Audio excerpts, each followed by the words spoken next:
Hi friends, it's me, your sinister sewist. In today's video, I'm going to teach you about two different types of back stitches. One is the half back stitch and one is the regular back stitch. Both are nice strong stitch types that will get you nice strong seams. So let's get started. All right, let's get started. I have my linen thread here and I'm going to go ahead and wax it with my beeswax.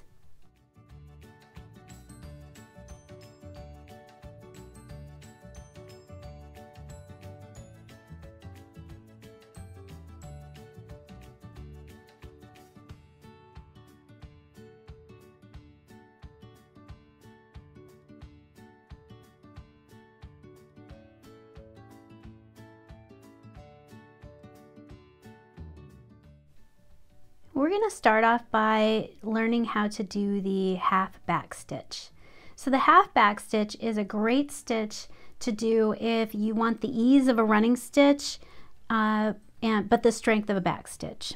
So let's go ahead and get started. You should thread your needle, just single thread it, and obviously make a knot at the end.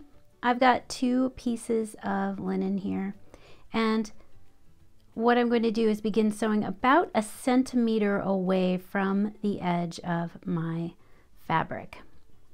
And because I'm a lefty, I always start on the left and work toward the right. But if it makes sense for you to start working from top to bottom or bottom to top, you can certainly do that. So to start the half back stitch, make a regular stitch coming from the back to the front and then the front to the back again. Then give yourself a space, and then instead of beginning to sew forward, you're actually going to sew backward. So I'm going to go back and then forward again. All right, so let me zoom in just a little bit so you can see what I'm talking about a little bit better.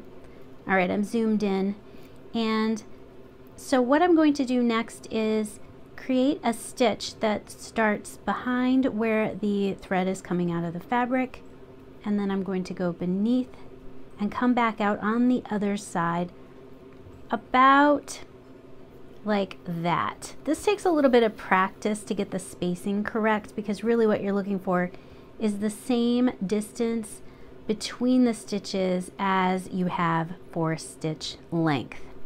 So there is my first set of half back stitches.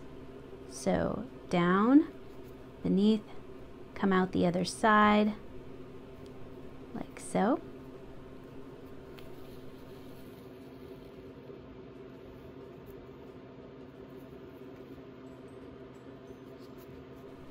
All right, and just continue stitching, making sure that you are coming up about 2 stitch lengths away so that you can go back to create that stitch and then forward to create the end of the next stitch.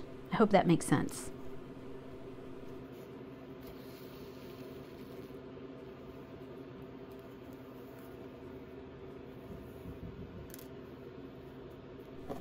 All right, so here's the back of my stitches, and I'm noticing that my stitching is not very straight. So here's a trick.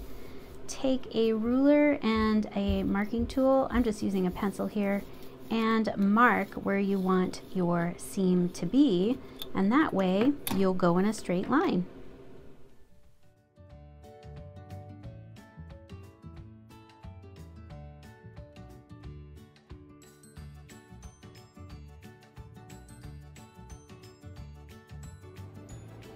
All right, I've made it all the way across and my stitches are fairly even.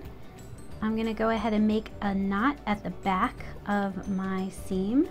I will just usually catch that last stitch and then make a loop and pull, and I do that twice to create a full knot.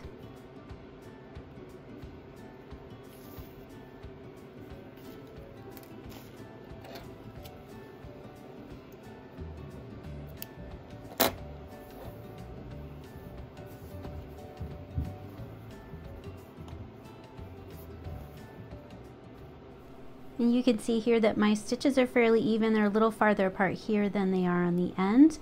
And I just wanted to see how it changed the strength of my seam. If I pull it open like this, you can see it's a pretty strong seam.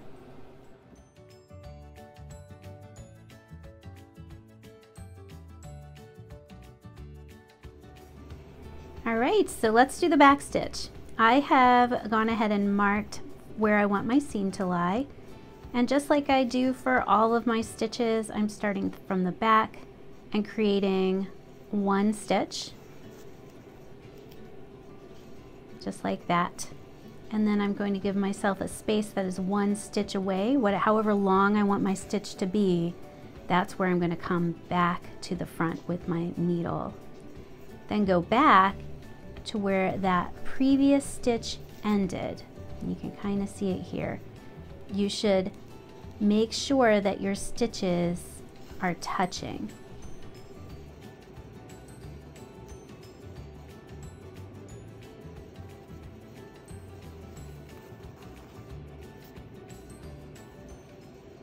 So just continue to come up one stitch length away, go back into the same hole where the previous stitch ended, and work your way across. Making sure that you give a little tug to your stitches, but also flatten as you go. You don't want to end up bunching your seam up.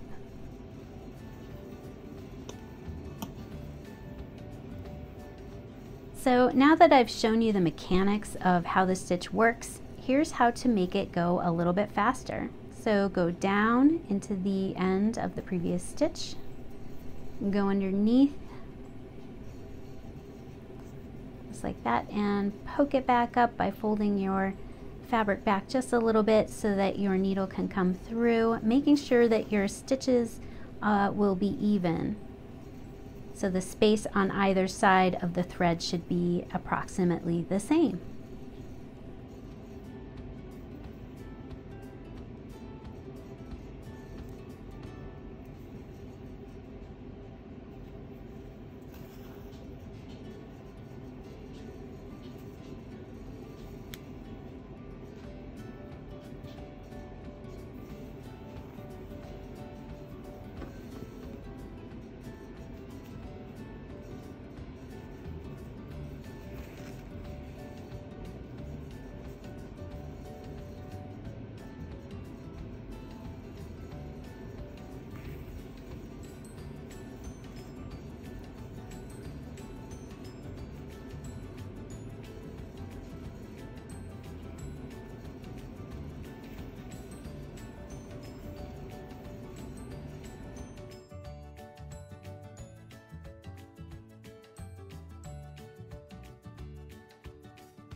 I've found that using the pencil line as a guide is really helpful in keeping my seams straight and even, even though I do go off my line here a little bit.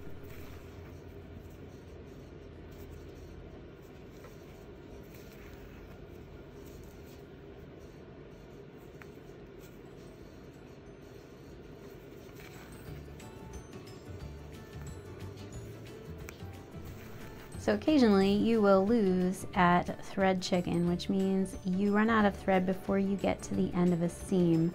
It's a fun little game I like to play, and sometimes I win, but this time I did not. So with a little bit of fiddling and careful thread management, I can get a knot here before I have to rethread my needle.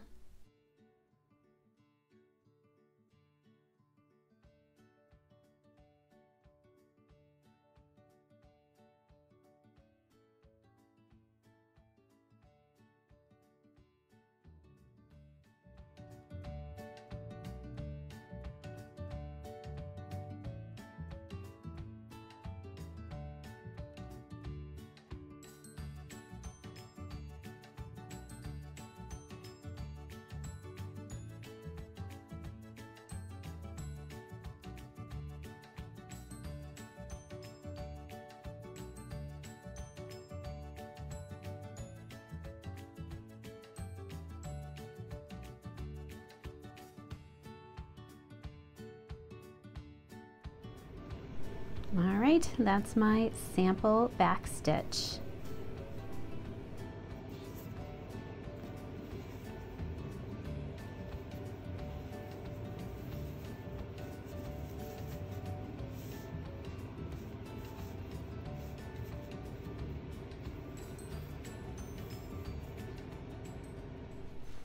Well, I hope this video has been helpful in learning the half back stitch and the back stitch seams, which are great for any type of seam that needs to have some strength to it, such as side seams in fitted garments, arm size seams, and back seams. So in my next video, I'll be showing you how to create a felled finished seam, and I'll see you next time.